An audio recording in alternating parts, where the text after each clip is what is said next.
Hello everybody. In the past week I've talked to a lot of very overloaded people. Sometimes it's dealing with small children running rampant in the house while you're trying to work. Sometimes it's trying to contingency plan for all the possible things that might happen in people's business. Sometimes it's people who are just unable to concentrate at the time of this pandemic, and so they're not able to get their tasks done. At this time of great stress, it can be really tempting just to keep on going and driving yourself so hard that you don't actually have time to think. And in fact, this notion that you can just keep going and not think might seem quite a productive thing to do in the short term, but research shows that this lack of emotional processing actually leads to depression and burnout in the long term. Much more important is to practice self-compassion. So what is self-compassion? Well, self-compassion is three things. First, it involves being mindful about your feelings and thoughts. So if we think about you being compassionate towards a person on the street, for example, this requires that you first actually have to notice that the person is suffering. And it's the same for self-compassion.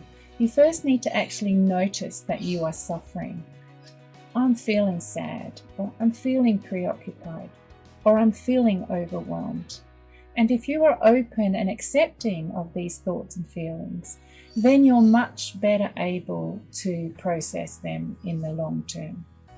So instead of having a sort of stiff upper lip, try and accept how you're feeling, and it's actually okay to say, I'm struggling right now. Number 2, be kind to yourself.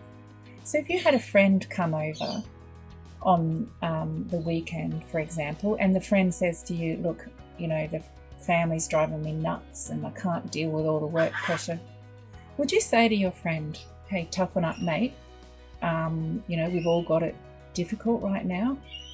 Of course not. And yet this is often how we talk to ourselves.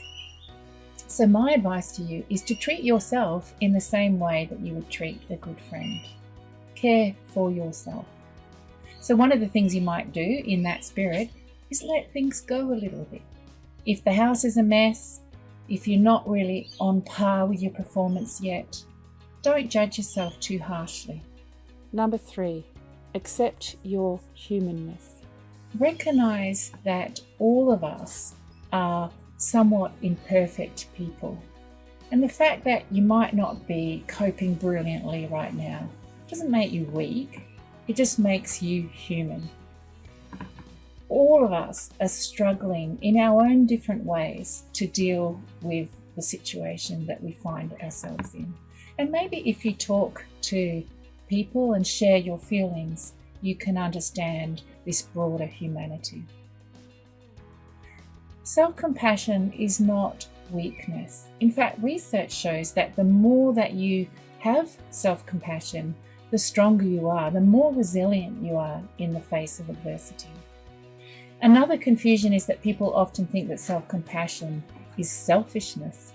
And yet, in fact, people who are kind to themselves actually are better able to support others and carry out their role as friend or manager or parent.